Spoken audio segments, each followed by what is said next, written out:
people who are here at Essex County College are very, very interested in knowing about the purchasing process. You know, we wanted to put this presentation together because the whole concept of public procurement grew out of some of the things that you heard this morning when you heard our speaker from the retired gentleman from the Star-Ledger talked about the history of Essex County College. And he could have been talking about the history of this great state of New Jersey when he talked about corruption. He talked about political influence and interference. And the reason the legislature felt compelled to act, to put together laws that govern the procurement of goods and services in New Jersey is they felt that the taxpayers were not being served. Every process, every procedure, every law, every rule, every regulation that relates to the procurement of goods in the public sector is designed to do one thing and one thing only, and that is to protect the taxpayer's purse here in the state of New Jersey. It's not designed to protect the college. It's not designed to promote and protect vendors. It's designed to protect the taxpayers in the college. And we're going to talk to you about how the legislature has seen fit to make sure that we protect the taxpayers, and by extension, of course, if we're protecting the taxpayers, we're protecting the college, we're protecting the students, we're protecting the faculty and the staff. So that's the premise on which we'll operate. And we're going to be going through the process and the procedures so that everybody that walks out of here has a firm understanding of what it is we're trying to do. And to start off, I'll introduce myself. I'm Dr. Joyce Wilson-Carlin, Vice President of Administration and Finance, with 7 years experience as the purchasing agent for the County of Essex, and came and joined Essex County College over the past 2 years. 2 other people will be presenting with me today, or to my immediate left and your right, is Avril George Robinson, who comes to us with a wealth of experience in the world of finance, particularly the world of finance and auditing on the college level. She's our new controller. You saw her introduced earlier this morning, and we do welcome her. And I want you to put your hands together here. And to her immediate left is a person who does not, I don't think, need an introduction to the people here in this room, and that is Mrs. Marilyn Rutherford, our Director of Purchasing. I want to say a couple of things. Please put your hands together. She is worthy of applause, and let me tell you why. She and her staff, who you see sitting right next to her, and when she gets up to present, she will introduce and tell you specifically what each person does so that you have a real understanding of the purchasing department. This small staff, and they're small by any standard, and you look at the volume of transactions that they handle every single year. They handle well over 4,000 transactions every single year, millions of dollars in spend out of Essex County College out to the world in purchasing goods and services, and they have not had one protest filed against them for the work they do. That, my friends, is worthy of applause. And they do their job with excellence, with skill, and a real commitment to making sure that we buy the right products at the right time, and time is money in the world of purchasing, in the right quantities, because you certainly don't want to buy a whole lot of things that you can't use, so that's why you may get some conversation with them when they see your purchase requisitions, in the right way. And the right way is in complete compliance with the laws and regulations that govern purchasing in New Jersey. And that's what we want to convey to you. How to do it right the first time, how to do it the right way, get the right time, get the right quantities, and make sure that we spend the precious dollars that we have here at Essex County College both wisely and that we spend them well. We have a purchasing manual that we've handed out. We want you to take it. It's the Bible of purchasing around here at Essex County College. We want you to become familiar with it and its contents so that when you go to buy, when you have needs, when you have items that have to be procured for the college, you will have a guide, step by step, of how to do it.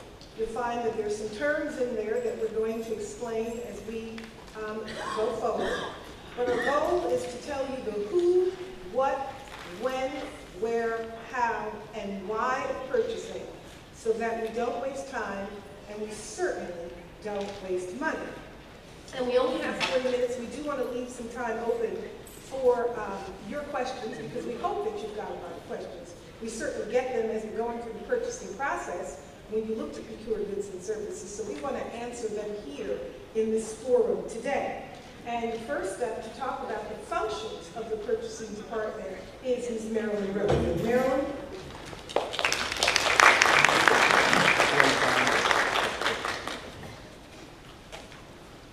Thank you, Dr. Harley. As most of you know, I'm Marilyn Rutherford, Director of Purchasing. I'm in my 21st year here at the college in the purchasing department. I started out as a buyer and worked my way up to the directorship. I have a total of 43 years in purchasing. So I know it almost like the back of my hand. I have a wonderful staff, Gloria Harden, who is my assistant. Rosa Reyes, who is our newly appointed buyer, Julie Buyer. Rita Jamali, our buyer. And Tanya Black, who is really the boss of all of us. And I'm sure all of you have talked to Tanya from time to time. This is a workshop, and we only have about 30 minutes to present. Hopefully in the very near future, we will have a training session, and it'll be hands-on. Somebody likes that, thank you. So we can tell you what our functions are. The main functions for the purchasing department. In your manual, you will see a couple of pages that describes what it is that we do and why we do it. But the very first item says that we have to purchase all materials, equipment, supplies, and services, as well as negotiate all contracts required for the support of all college functions in accordance with the county college contract law. The most important part of number 1 is the county college contracts law. So everything that we do, we have to do it within the framework of the law. And that law is found in 18A 64A 25. You'll see the levels. Oftentimes I receive calls, I know every single week, from someone saying, how much, what is the amount before you have to advertise? On this page you will see if it's $5,900 or more, we go out for 3 quotes. We may also go out for what we consider to be an informal bid. But the county college's contract, under county college's contract law, our bid threshold has just been raised in July to $34,100. But as you all know, pay-to-play came into place in the state of New Jersey. And pay-to-play says that anything in the aggregate of $17,500 or more, you have to advertise. So what that law did for us as a county college was, it took our threshold, that's $34,100, and it brought it down to $17,500. So if your goods or if your service will reach that total, we have to advertise by law. And when I say if yours, we have to look at the aggregate, which is not just your department, but all of the departments. So maybe your purchase request or requirement is only $5,000 or $7,000, or maybe $12,000. There may be another department who also has $10,000 or $5,000, and so you have exceeded that $17,500 amount that is given for pay-to-play. And so therefore we have to advertise. We advertise on the website, and we also advertise through the North Star Ledger. The purchasing department is held to a high standard. We have a code of ethics That code of ethics is listed in your booklet that we adhere to.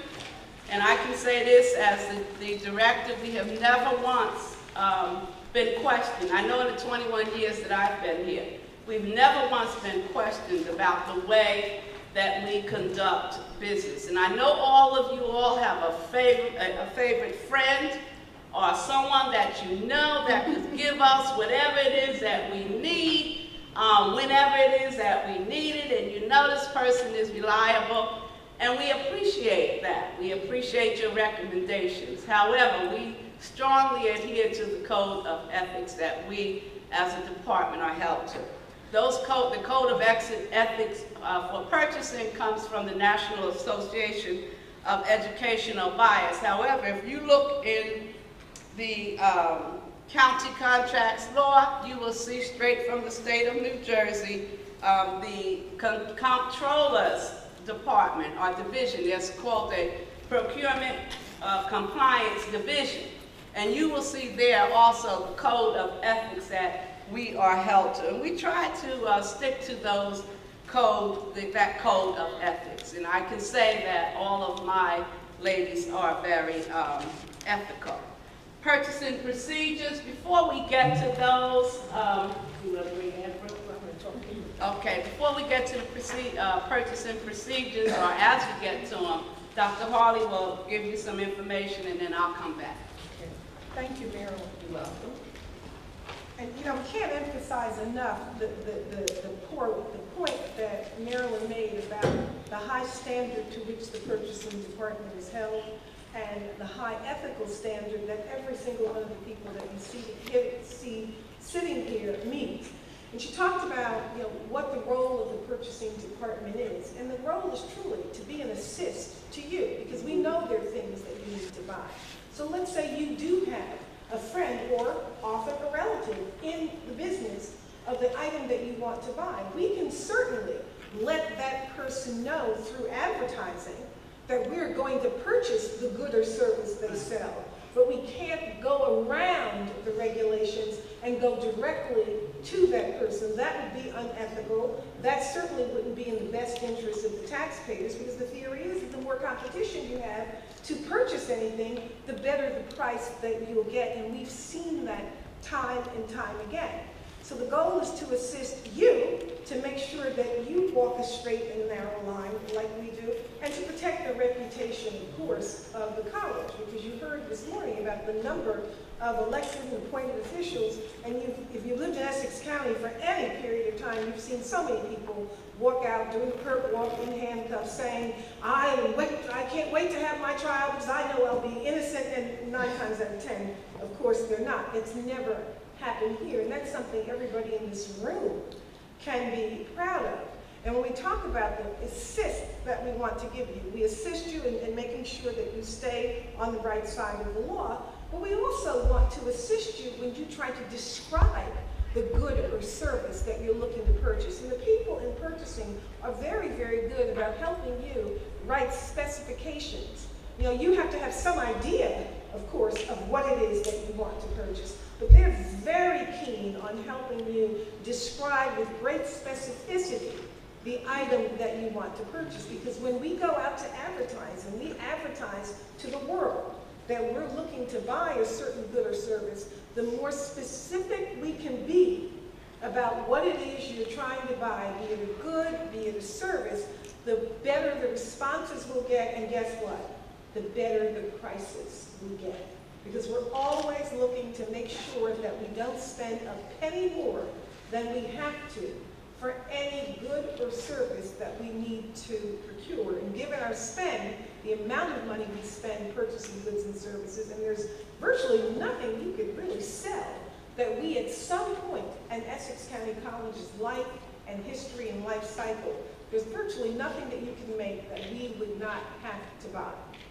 So I wanted to make sure that you understood how committed we are to being your partner as you go out to spend the college's money, because we know you don't want to spend a penny more than you have to as well. And one of the ways to make sure that we are as specific and nice and tight in the pricing is to make sure that you understand what the process is and the role of our finance and accounting department in the process. Because so many people think you start out by taking it to purchasing, and that's simply not the case. And the person to walk you through what that process is Admiral George Robinson, who is our new controller. We've got it written for you verbally, but it's often been said that a picture is worth 1,000 words, so we've given you a picture in the purchasing flow chart that we want you to keep. Admiral?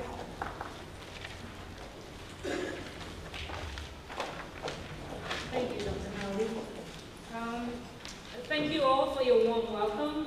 I see some familiar faces. I'm sure as time goes by, I'll get to meet and know many of you personally. My role here as it pertains to the purchasing process, but before I get into that, how many people use the banner system to enter your purchase requisition? The banner software? None. All right. Hopefully we will change that soon, in the near future. But in the interim,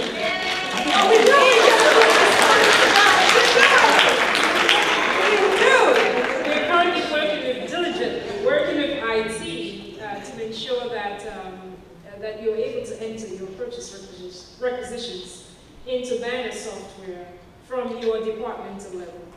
So currently the process is that you type your requisitions, and they are approved by your area or department heads, and the next stop is to submit them to the finance department.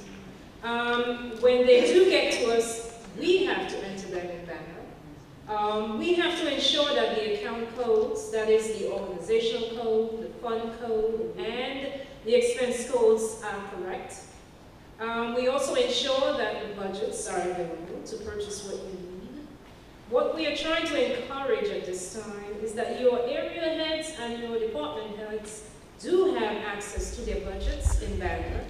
While you may not have access, your area heads and your department heads do have access to their budgets. They are able to see in banner whether or not the funds are available for the things that they would like to buy and the services as well. So what we are encouraging that your area heads and your department heads, and perhaps you can remind them that they should check the budgets before the paperwork is submitted to finance.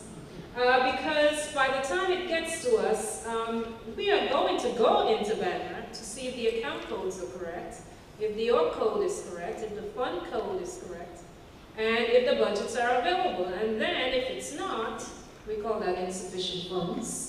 And then the purchase requisitions get returned to you, which delays the process for obtaining your goods and services. So please, I beg you that you check with your area heads and your department heads to ensure that the budgets are available. And as we try to get into the e-procurement level, right, hopefully that budget information will be readily available to the end users of banner. So you can see as you prepare your purchase requisitions in banner, then right away you will know whether or not you have the amount available to continue with that requisition. Okay, so that's what I'd like to emphasize. On page 16, I believe, is a sample purchase requisition.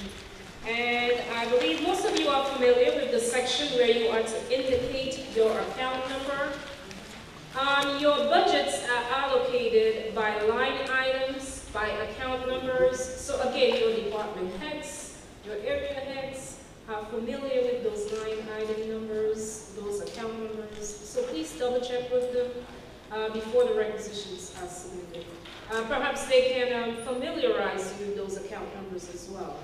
And again, those are some of the reasons why the requisitions get delayed, because the account numbers are incorrect or the budgets are not available. So we may either be calling you or returning the paperwork, and again, that delays your process. So I just want to emphasize that area.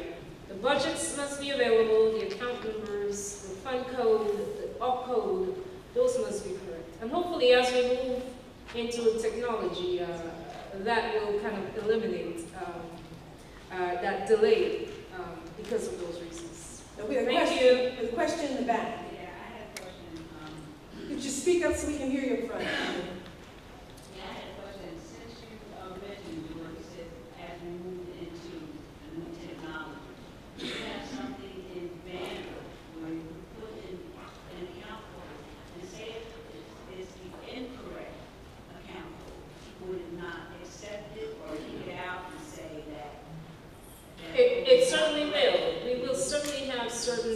security level codes whereby department codes are set up for the right department, account codes are set up for the right departments, or you call them organizations here.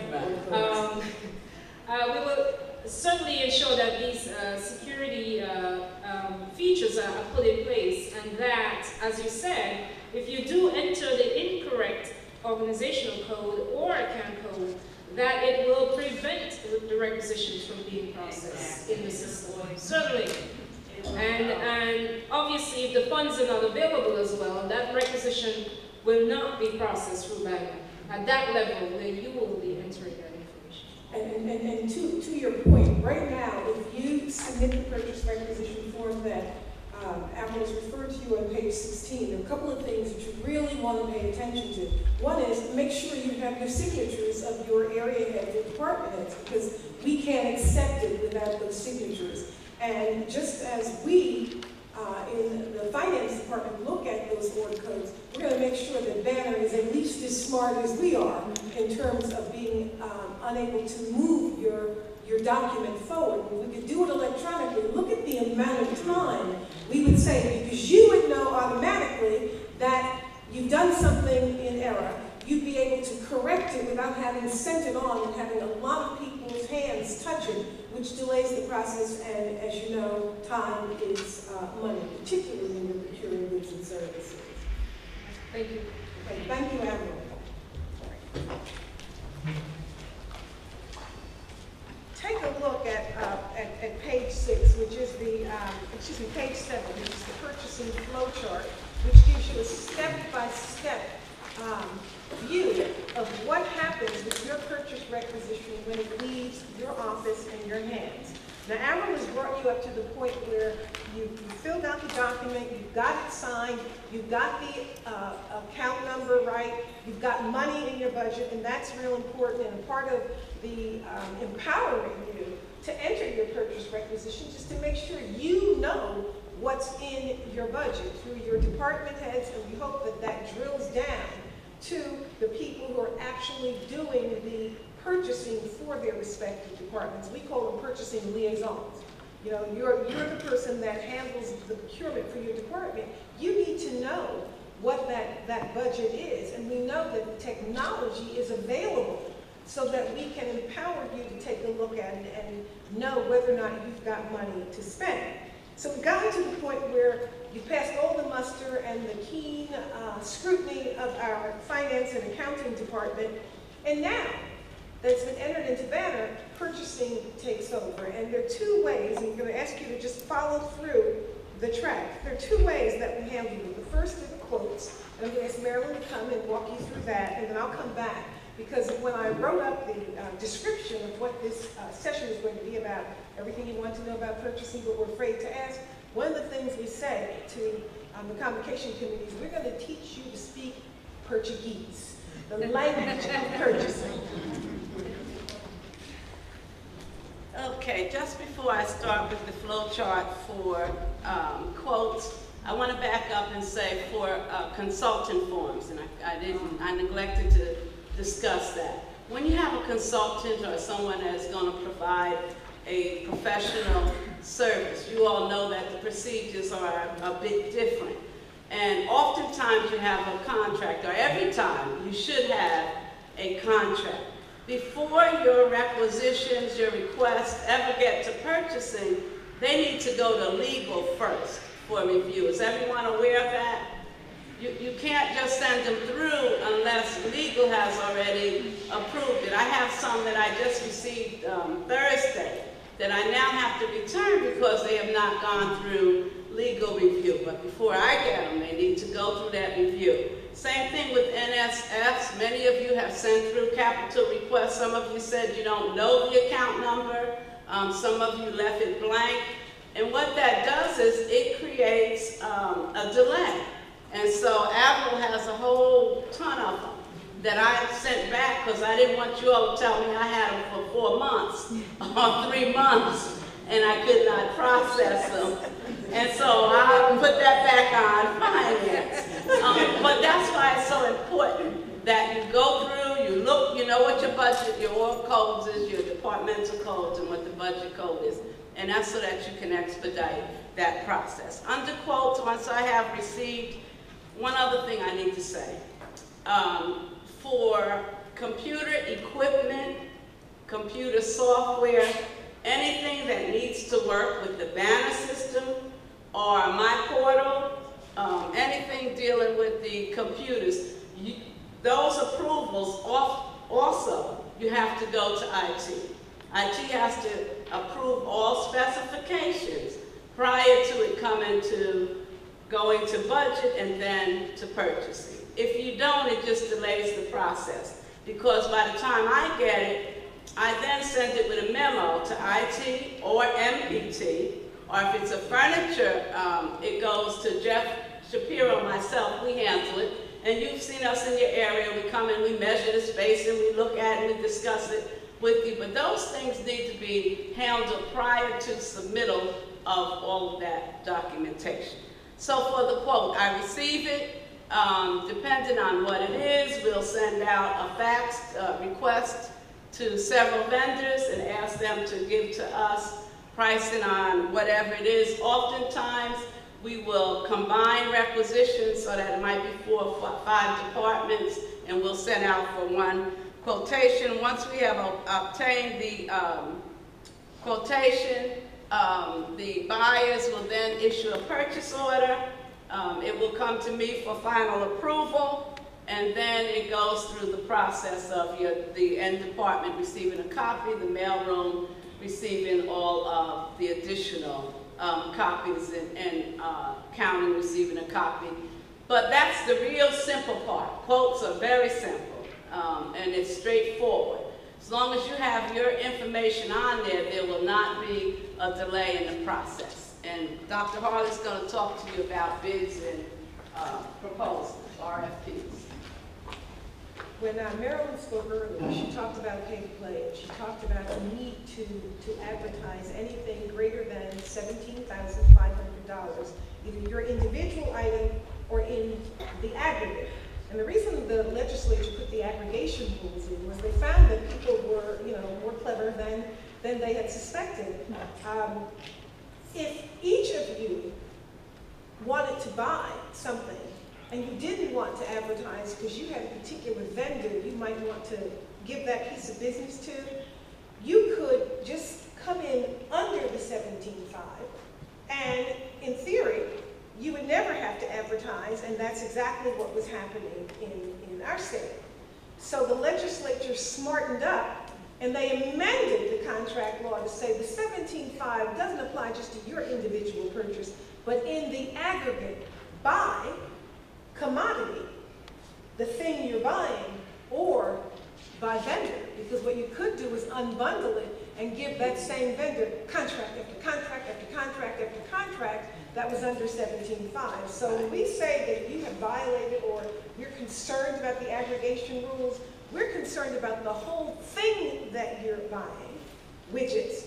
So if you're buying lots of widgets and greater than $17,500, we're going to advertise. But we also were concerned about you buying everything from the same vendor, because competition is healthy, it makes people more efficient, and it invariably gets us the better price. So that's when we talk about when you bid. And bids are great for just straightforward services, for straightforward goods, widgets, gadgets. You just bid them, you put them out, and we put the purchase requisition together, you have your specifications, you tell us what it is you want us to buy. We advertise it in the newspaper so that the whole world can see that Essex County College is about to spend some money.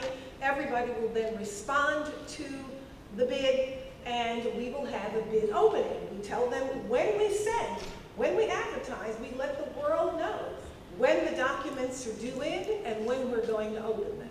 And on a bid, we open them, and if the people that have bid are coming lowest, meaning they have the best price for us, responsive, because when we put the bid out, and you should take a look at a bid package. When we do the training, it's interesting to see all of the language that we put in there. They have requirements about things they have to give us. We've got to make sure that A, they're a real business in the state of New Jersey, They've got to make sure that they have a business registration certificate, so they're a legitimate business. And that's really not for us, that's for the Department of Treasury. They want that BRC, the Business Registration Certificate, because that tells them that this is a taxpayer in New Jersey. And if you don't have the Business Registration Certificate, or it's been revoked, it's because you didn't pay the taxes. So why should you be able to use state money when you haven't paid the state their fair share of your taxes? We ask for all kinds of documentation from the vendor, all of which is driven by the desire to make sure that we have a fair and open process. And if you, the bidder, leave one of those things that the state has told us we need to get from you out, you haven't been responsive. So we throw your bid out. Even if you came in lowest, if you left a critical element of what the state requires us to collect from you out, you forgot. We just had a really very serious dismaying circumstance where a vendor left out the list of his subcontractors. This is somebody who's done business with government for years and years and years in New Jersey, a top-notch firm. We had to throw their bid out because they didn't tell us who their subcontractors were. And that's a requirement. So they're not responsive. So you've got to be lowest, means you've given us the best price. You've got to be responsive, you've given us all the information and certifications that we need, but you also have to be responsible. And responsible is a bit of a subjective term, because we want to make sure that, yeah, you came in low, you gave us the documents, but can you deliver the goods? And if you have a history of having been embroiled in litigation with either Essex County College or some of the colleges that we know about, if it turns out that you're on, and we get this list now, there's a federal watch list, because if you're doing business with terrorist organizations or countries, you're on a list, we can't do business with you because you're no longer deemed to be responsible. If you have all kinds of judgments against you, where your business is being garnished, or there are executions against your business, the chances of you being able to follow through and honor your contract with us tend to get slimmer and slimmer by the number of judgments and things you have against you. We can determine, based on our check of you, that you are not responsible, and we don't want to do business with entities that are not responsible. Because what happens when you do business with an entity that's not responsible? They win the bid, you issue the contract, they start work, and then you don't see it anymore because they're really working on, they're using your payments to finish somebody else's job. So we never want that to happen, because that bollocks us up, ties us up, and wastes a lot of time for us. So we want to make sure that they are lowest responsive and responsible bidders. We do often for our construction contracts, and in case you haven't heard, we just got $20 million from the state of New Jersey to do a wide variety of improvements on our campus, many of which are driven by construction. So we do a pre-bidders conference because we want them to know what they're getting into before they bid. Our purchasing department is very expert at that, getting those vendors in here, letting them see what it is they're dealing with, answering any questions. All of the bidders, we answer all of the questions so that nobody has a competitive edge over anybody else. So we want them to come in. Sometimes we make the conference mandatory because we know that our experienced people in purchasing and experienced people in facilities know that you need to see what you're getting into so you don't make what I call a sham bid. You just bid to get the contract and then you inundate us with change orders because, oh, that was an unforeseen condition. Oh, I didn't know it was like that. We want people to know what they're getting into. So we have the pre-bidders conferences. We do the opening. And by law, we must leave our advertisements out there for at least 10 days, and sometimes we do longer, because the longer you leave the advertisement out there, the more bids you get. The more bids you get, the greater the competition, and the better the price that we get. Our purchasing department looks at all the bids, tabulates the bids, and the beautiful thing about a bid is you must award to the lowest bidder who's been responsive and responsible. You don't have a choice. In a bid, it's strictly, the operative factor there is price. And once we found the lowest responsible bidder, We have the contracts reviewed, and before we even advertise, our legal department takes a look at what we're advertising to make sure that we are, that there's no question about, there are no questions outstanding. That's why we don't have any protests filed against us. So there are no questions about what it is that we are, that we're seeking and making sure that we've done everything in accordance with the statutes. And once we identify that vendor, we let you know, we let the Board of Trustees know, the contract's awarded, and then we go through the process of making sure the work gets done. And that's if it's a bid. Remember I said we're going to teach you Portuguese? That's a term common to Portuguese. There's another term called a request for proposal, or an RFP. And that's a little bit different kind of animal. It's often and most effectively used when you're looking to procure a service. Architects, engineers, attorneys, accountants, certain kinds of consultants, design people.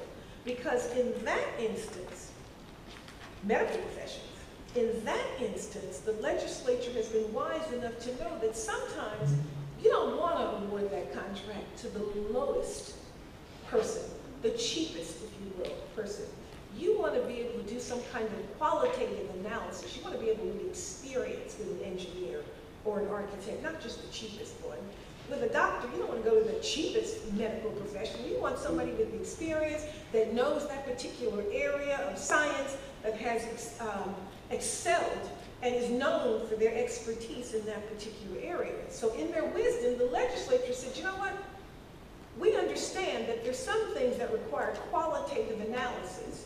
So you don't have to award to the lowest. You can look at price, but you can also look at other factors. They give us the opportunity to evaluate the skill set, the experience. In some things, you want to know who is physically just closest to you. Because transporting back and forth raises the price, and gas, all the things that go into transporting, somebody that's closest to you. So you can look at all kinds of other factors to determine who you're going to award a contract to when it's a service. A little bit different when it's a good, when it's a service. And we let the world know who's going to respond to the RFP, how we're going to evaluate them. We're going to evaluate you on your experience, your expertise, your history, your education, a host of things, because we have the opportunity, as long as you tell everybody so that it's a level playing field, how you're going to evaluate them, you get the opportunity to do that. We put together an evaluation team, chaired by our purchasing, but we want you, the end user, because if it's something particular to your area, you will know better how to evaluate that particular vendor than any of us would. If it's a recreation kind of contract, you will know better. The people in the PEB and in recreation, they will know better who's the best person to be able to award that contract to. And as long as we tell you up front how we're evaluating you, how we're scoring you, everybody has an equal chance to do business with Essex County College. So that was something very wise, I think, that the legislature did, was to create the request for proposal. It's got the same rules. You've got to advertise. You've got to leave it out there for at least 10 days. You have to be responsive because you've got to give us all the documentation that we want. But we have the freedom, and it's not a freedom that we should take lightly, the freedom to really take a keen look at who the vendor is and who it is that we want to do business with. And once we've done that, we do the recommendation of the award to the Board of Trustees, the Board approves, and we notify the vendors that we are pleased to be able to do business with you at the price that you stipulated in your RFP or in your bid. So that's the process in a nutshell. And we often get questions about, well, you know, it seems to take a long time.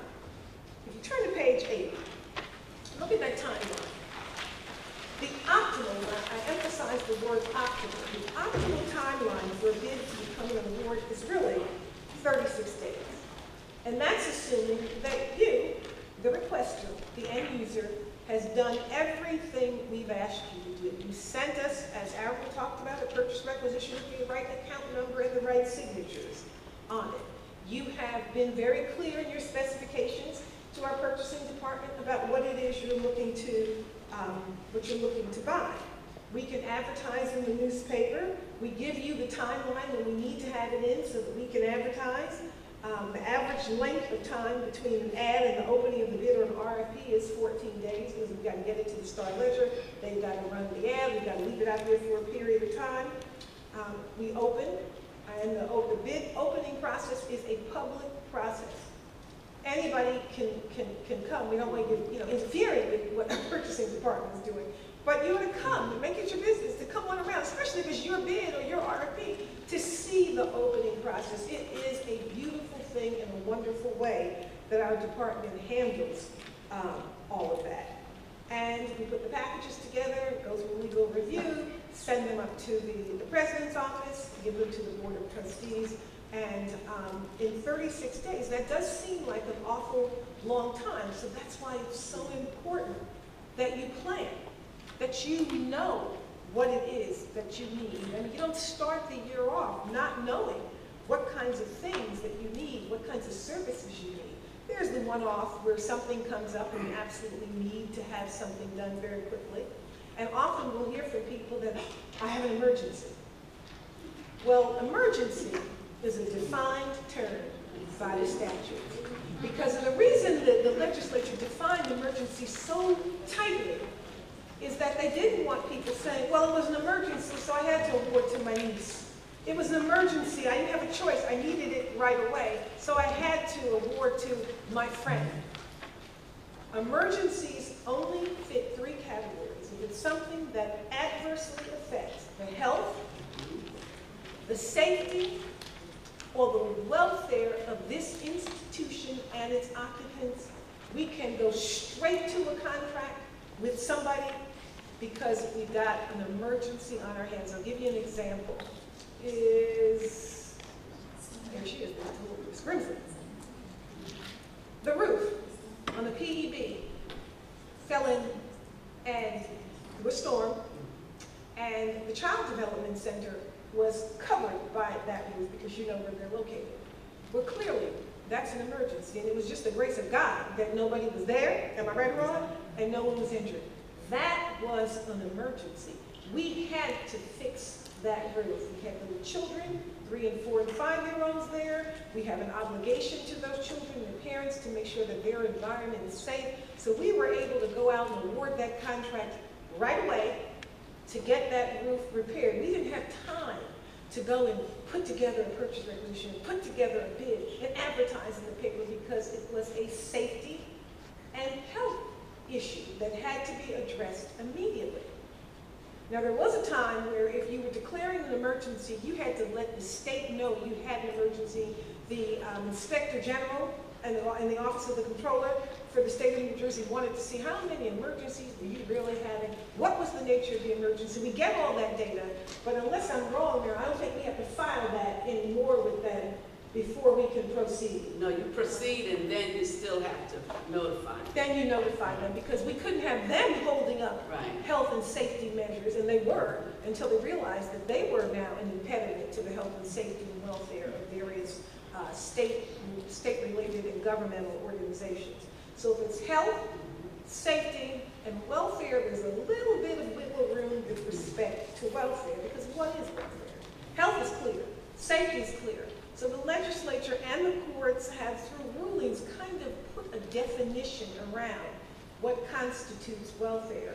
But it is the most dangerous of the 3 to use, because it's sort of nebulous right now of what constitutes welfare. They say in one of the cases, well, if you could lose a benefit, that could impair or adversely affect the welfare of your institution, but they never define what the benefit, was. So we pretty much stick to health and safety, and that's what constitutes an emergency. We know that there are some things that are an exigency, you need them, but that is not an emergency. And we've said your failure to plan does not constitute an emergency for the purchasing department. But real emergencies, and we've had some of them, real emergencies, we act very swiftly, and I think that kind of makes people think, gee, why do we have to wait 36 days? Well, we've got to wait 36 days to do the procurement process, but for an emergency, we act very swiftly, And our people, they stay late, they do whatever it takes to make sure that we're safe and healthy, and once we figure out what welfare is, we can certainly start to address those. And the only other thing I want to cover is we're getting more and more requests because as we are revitalizing and refurbishing the campus, people have surplus properties you no longer need, they're broken, they have no value to you to get rid of. And as you're ordering new equipment and new items, you want to get rid of that stuff. Well, that too is governed by the laws of the state of New Jersey, because guess what people were doing in governmental agencies with surplus property?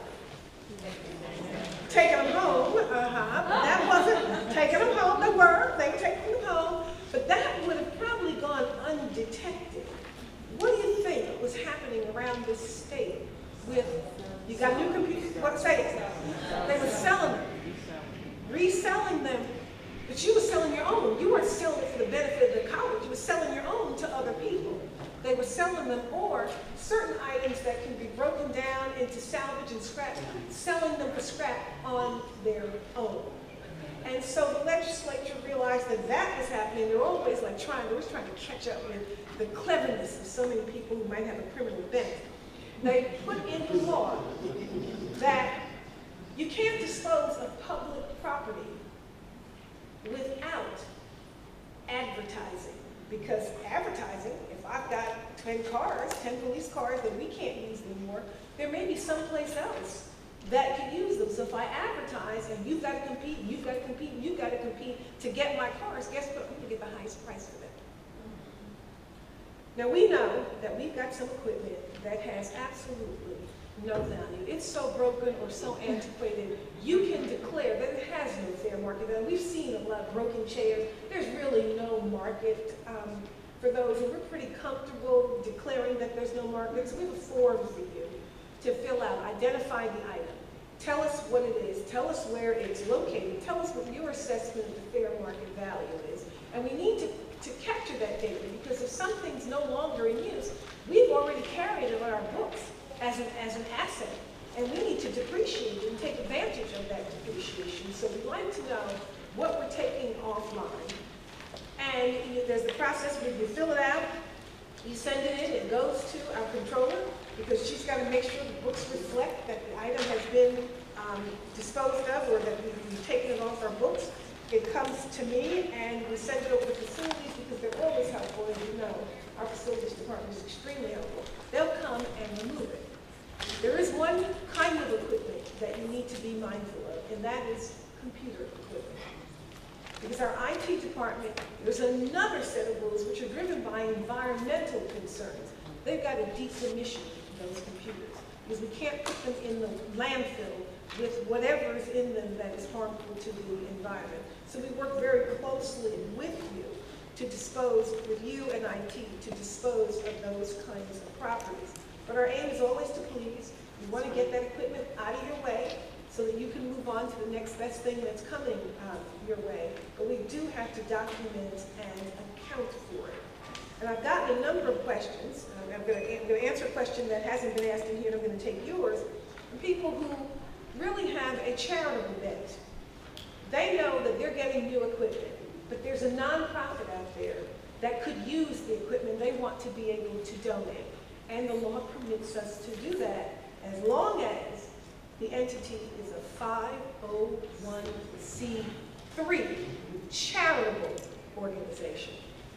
So lots of organizations are charitable, but there's some organizations, like if you wanted to outfit the offices of a labor union, we could not do that because they're a tax-exempt organization, but they're not a charitable organization. They're tax-exempt under another section of the Internal Revenue Code. So if you want to do that, we certainly want to, make sure that you've got your department head's approval and that you believe that there's no value to us. But I would caution you that if the nonprofit could use the item, then I bet we could sell it and generate revenue for the college. So yes, we want to be charitable, we want to help other organizations out, but think twice before you so readily decide that you want to give something to a nonprofit, because if we can advertise it and sell it, just imagine the kind of revenue that we can that we can bring in. I know this young lady here had a question. Yes, so for each individual department, if they have an item that they want to dispose of, do they record it and then send it to the comptroller, or does MPT have to come down and record? Well, it depends on what it is. Are you in MPT? I am. Oh, okay, well, your items you would record, because I've been working with Nadine on a number of items. I've gotten rid of a lot of stuff for her that was just, had no value whatsoever. You record it, and if you walk through the form, can you bring that form up? If you walk through the form, it's a very simple form, because they weren't trying to, make it difficult for us. You give us your department, you give us the date, you tell us the item, give us a general description of it.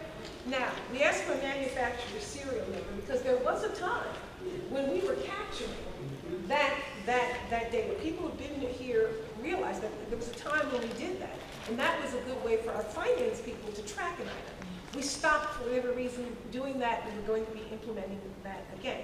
So we want to create the manufacturer's serial number. We often, and I find it in some equipment, older equipment, we have a college inventory number, which is important. If it's got that, record that, because finance can use that information. It's estimated value, and you may be able to, based on your expertise in your area, know it has no value, and then tell us how you want to dispose of it. Take it away, discard. And if you think it has value and you think we can make some money on it, let us know, and we will advertise it. We'll do an auction and hopefully generate some revenue for the college. Tell us where it is, and then your department head signs, I sign, send to Avril, she signs, and send to the director of facilities. He comes and gets and works with IT to properly dispose of any equipment that, and I'm not exactly sure what's in it that makes it so environmentally hazardous, but the DEP has made it clear that computer equipment is something in them that is harmful to the environment, so you, the entity that has it, have to decommission it and take that harmful environmental stuff out. So does any department have to refer to MPT? Well, yes, for that, if they have a, see, I don't know, if the department has equipment that you all know about and can help estimate the value, they need to come through you, just like we send to IT. Okay. They need to come through you, but I just didn't know, I'm still relatively new here, that there were any departments that had equipment that was under the purview of MPT. Anybody help me out with that? Anybody? Does anybody have equipment or property that really MPT would be the best people to know its value? May I just say something? Projectors, projectors. The equipment, when it first came in and it was received by the institution, the proper procedure is that it would have went to MPT. So MPT should have a record of it. And so when it's time to dispose of it, you need to have it go back through MPT, because you would have all of the records. And maybe there was a breakdown in that, if somebody's got projectors and you don't know about them, we would make sure that MPT is involved. Question? I'm teaching physics, and we have lots of old equipment in physics lab. I wonder, any other documentations you want to submit along with this form? Any additional description? I don't know, from catalogs, anything else should come with this form? No, this is pretty comprehensive, and this is a general description. Yeah. So, and the reason we said general is because you will be able to more aptly describe equipment that you use in a physics lab than someone who teaches in a language. So it'd be general to us, but you'd be specific about what that equipment is. So there's no need to submit like long, broader description of the equipment, what it's for, or something else? Just so that we can identify the equipment. I see what you're saying. No, it's how you used it in your classroom is of no real importance to us. What's important to us is that if it's got a manufacturer's number or college inventory number, and it's got a value. Because when we auction these things up, they can end up overseas where it's very valuable there, and people would be willing to pay for it. I saw a hand up, yes. How do you handle